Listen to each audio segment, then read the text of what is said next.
Assalamualaikum warahmatullahi wabarakatuh. Perkenalkan, nama saya Andi Putri Alia Rahman dengan NIM 90501230001 dari jurusan Perbankan Syariah. Tujuan saya membuat video ini untuk memenuhi tugas dari salah satu mata kuliah, yaitu Ekonomi Mikro Syariah. Baik, di dalam video ini saya akan memaparkan resume tentang rasionalitas dalam ekonomi.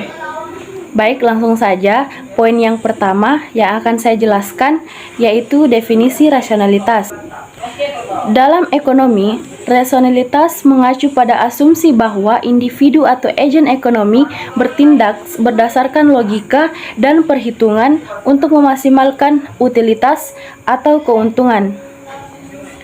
Rasionalitas ekonomi mendasari bahwa setiap individu membuat keputusan dengan menggunakan informasi yang tersedia secara efisien dan dengan memperhatikan preferensi dan tujuan mereka, serta memperhitungkan konsekuensi dari setiap pilihan. Poin yang kedua yaitu tipe rasionalitas. Ada beberapa tipe dalam rasionalitas. Yang pertama, rasionalitas instrumental. Ini adalah bentuk rasionalitas di mana individu bertindak untuk mencapai tujuan tertentu dengan cara yang paling efisien.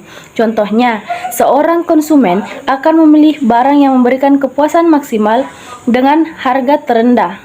Tipe yang kedua, rasionalitas substantif.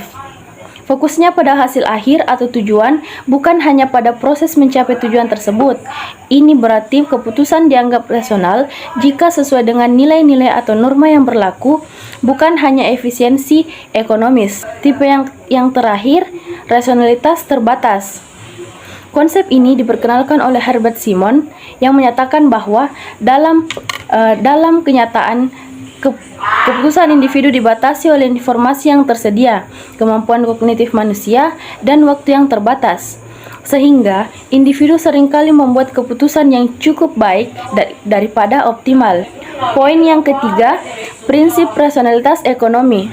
Ada beberapa prinsip utama dari rasionalitas ekonomi. Yang pertama itu, maximization of utility.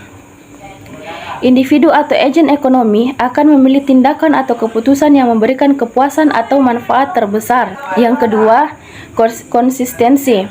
Pilihan yang dibuat oleh individu harus konsisten dengan preferensi dan tujuan mereka dari waktu ke waktu. Yang ketiga, trade-off.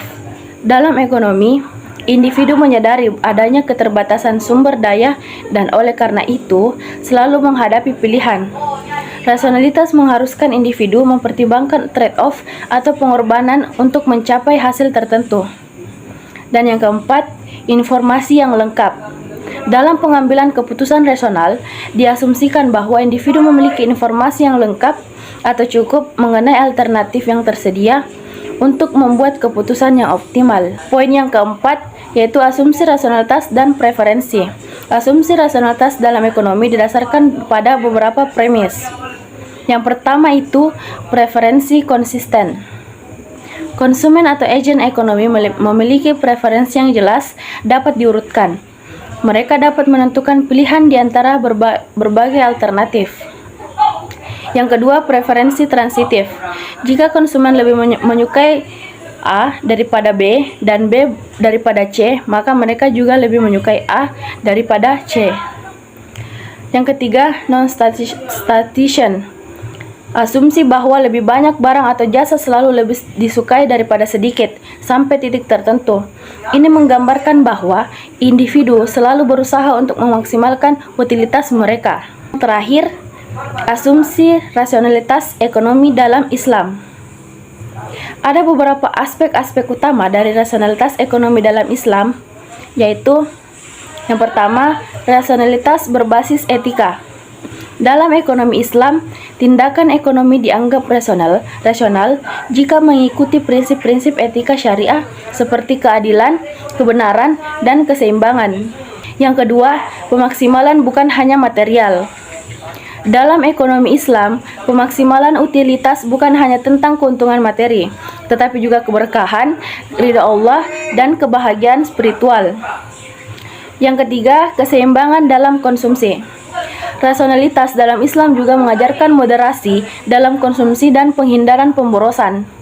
Muslim diajarkan untuk menjaga keseimbangan antara pemenuhan kebutuhan duniawi dan akhlak spiritual. Yang keempat, keadilan sosial. Rasionalitas dalam ekonomi Islam memperhatikan distribusi kekayaan yang adil dan tidak mengizinkan praktek-praktek seperti riba atau bunga yang merugikan satu pihak. Dan yang terakhir, keberlanjutan dan amanah. Pelaku ekonomi harus bertanggung jawab secara sosial dan lingkungan. Sumber daya harus dikelola dengan bijak agar keberlanjutan sesuai dengan prinsip bahwa manusia adalah khalifah di bumi yang harus menjaga amanah dari Allah.